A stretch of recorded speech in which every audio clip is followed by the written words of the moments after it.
produjo, uno de ellos que es el único marco posible, en el seno de la Comisión de Contralor, la de seguimiento, y yo creo que esta comunicación que hace la Presidente al Congreso de la Nación, esa posibilidad de participación y esa posibilidad de diálogo, en ese marco es mucho más fácil encontrar una solución. Pero, senador Morales, no pasó nada en la comisión.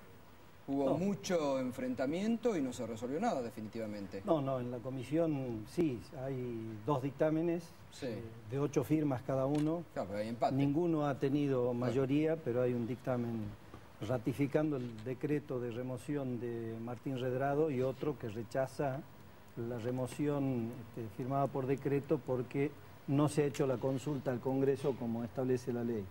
Digo, primero ubicarnos en este momento histórico. Nosotros no estamos en la etapa de crecimiento que se dio desde el 2004 al 2007.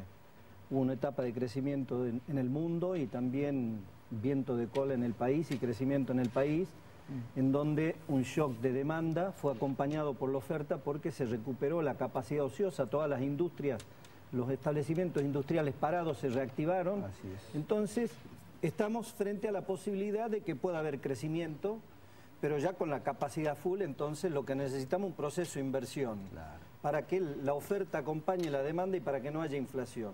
Para eso el mundo nos tiene que creer, porque puede haber un proceso de inversión interna, pero también externa. Y el mundo no nos cree, y entonces como el mundo no nos cree porque mentimos con los datos de la inflación, porque mentimos con los datos del producto, tampoco nos quieren prestar plata. Entonces, el gobierno, en lugar de resolver lo que tiene que resolver para que nos vuelvan a creer, que es resolver los temas del INDEC y dejar de mentir con los datos de inflación y de Producto Bruto, toma un atajo. Toma el atajo de tocar las reservas, de meter mano en las reservas para cumplir con compromiso. Innecesariamente. Toma el peor camino. Porque el presupuesto ya había aprobado un superávit de 29.000 millones de pesos y un mecanismo de cancelación de nuestros compromisos. Para pagar deuda. Para pagar deuda. Entonces nosotros nos preguntamos, ¿para qué quieren este fondo de 6.500 millones ¿Y para de qué, dólares? Landó? Porque eso es lo que hablábamos recién con Carrió. Había una partida en el presupuesto también. Bueno, pero un momento, lo que se buscó o lo que se busca con el fondo es precisamente dar una señal para que este fondo sirva como garantía para poder realizar el canje no es eso posterior. lo que dice el decreto. El decreto habla de la disponibilidad de este fondo de 6.500 millones de dólares que tampoco cierran. Es decir, que el presupuesto de estos 6.500 millones de dólares, superávit. De estos el presupuesto dice, para cerrar las cuentas, y está escrito por las propias autoridades económicas, que disponen de un bono GAP de 58.000 millones de pesos. Bono GAP quiere decir plata que se va a conseguir no se sabe de dónde. Por lo tanto, las cuentas del presupuesto 2010 no están cerradas. Hay 60.000 millones de pesos para conseguir. Y como la perspectiva de conseguirlos a tasas mínimamente razonables están lejos, es allí donde aparece la discusión sobre el uso de las reservas. Es para financiar la política de endeudamiento del gobierno. No tiene nada que ver con liberar recursos públicos que no existen, porque lo que están cerrando es la caja que no les cierra. Entonces, este es el punto que hay que ubicar. Y me relevan prácticamente de señalamiento la coincidencia entre Gerardo Morales y Landó respecto a que lo que va a resolver el problema y el futuro de los argentinos es la confianza de los inversores extranjeros y locales si la Argentina cumple regularmente la deuda. Este discurso, que es el discurso más fuertemente articulado con la política neoliberal en la Argentina, es el que ellos están expresando a pesar de que están confrontados. No, a ver, bueno, está bien, que diga lo que quiera, pero... No digo lo que quiera, digo lo que pienso. Pero digo, está bien, lo que pienso. Que plantee lo que quieren punto a eventuales conexiones que pueda haber con el gobierno. Digo, vuelvan a por ahí. Empezamos, sí, porque nos fuimos de eje. Digo, el presupuesto tenía un plan y una previsión para cancelar la deuda.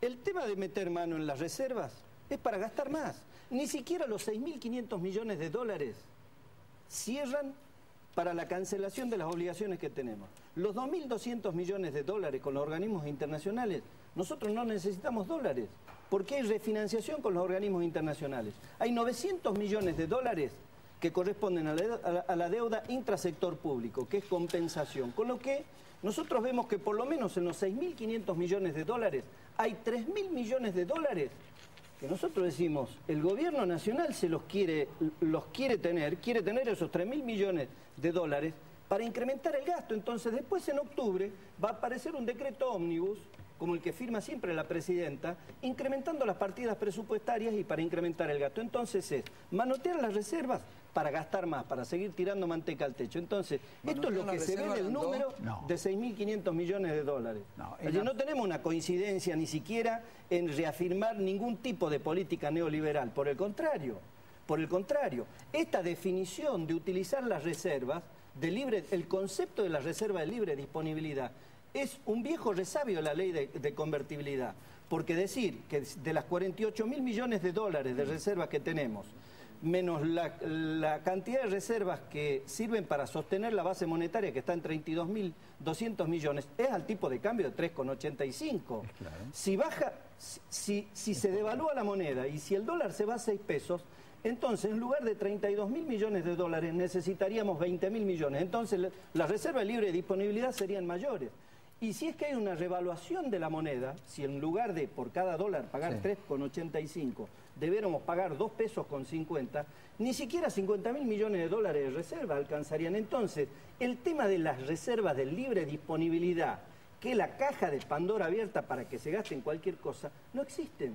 Porque eso es consolidar la política de tipo de cambio y es congelar el tipo de cambio en 3,85. Entonces, cuidado con este tema. Entonces, el gobierno, que es muy progre en el discurso, lo que hace es traer un viejo resabio a la ley de convertibilidad de la década del 90, del neoliberalismo de la década del 90, ¿no es cierto?, para utilizar reservas, reservas excedentes que no son ni líquidas ni realizadas para gastar en cualquier cosa. Entonces me parece que esto nosotros no lo podemos permitir. No vamos a permitir que toquen un peso de reserva en la medida en que no haya un debate en el Congreso para buscar otras vías de cancelación de los compromisos del Estado que son factibles, que están previstas en el presupuesto, mecanismos que han sido planteados por distintos economistas sin llegar a tocar las reservas, que es lo que estamos planteando. Bueno, yo me pregunto una cosa. ¿Queremos resolver el problema del default?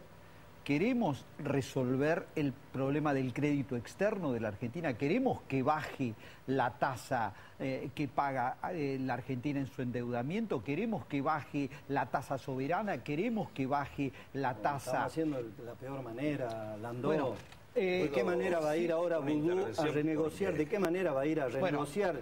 En estas condiciones... Con los holdout, ¿de qué manera va a ir a la reapertura del canje? Quería obtener una tasa del 9, 9,5%, hoy la tasa va a ser del 12 o del 13%. Bueno, pero justamente... ¿De qué manera? Se están discutiendo, ambos están de acuerdo en resolver el tema de los holdouts, en pagar la deuda del Club de París, en no revisar integralmente la deuda pública de la Argentina. Nadie ha dicho que no hay que revisar la deuda. Estoy de acuerdo. Lo has dicho. Ustedes votaron la ley Cerrojo. Ustedes votaron la ley Cerrojo. Sí, para abrir el canje, por lo tanto están de acuerdo. Y ahora la reapertura del canje porque es una buena señal. No es una buena señal. Tenemos responsabilidad de gobernar.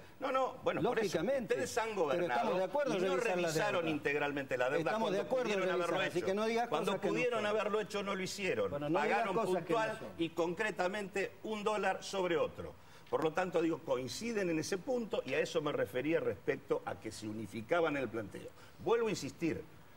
Es mentira que el presupuesto nacional están los recursos. Ese bono que se denomina GAP es un interrogante. Por lo tanto, están usando las reservas para cubrir eso. No están usando las reservas porque tengan el dinero. No lo tienen. Y el tercer punto es, la verdad, es que asombra la inconsistencia de un gobierno que convocó, por ejemplo, a abrir el canje, con lo cual nosotros no estábamos de acuerdo, le está haciendo una oferta a los bonistas y en el medio de la oferta sale a decir que tiene 7.000 millones de dólares para poder poner. ¿Qué va a pasar? ¿Qué pasa a partir de ahí? Que los bonistas en realidad aprovechan, presionan para levantar la oferta del canje. Y en realidad, ya el canje que les habían ofrecido era mejor que el de la banca. Yo creo que se cayó y en realidad lo que está pasando a partir de aquí es que lo que está viéndose con toda claridad es que el señor Amado Vudú era socio de los bonistas en la propuesta original Y acá o es un inepto de manera absoluta, por lo tanto debiera ser renunciado, o está acordando con los bonistas para que le levanten la oferta. Acá hay un responsable de todo este clima de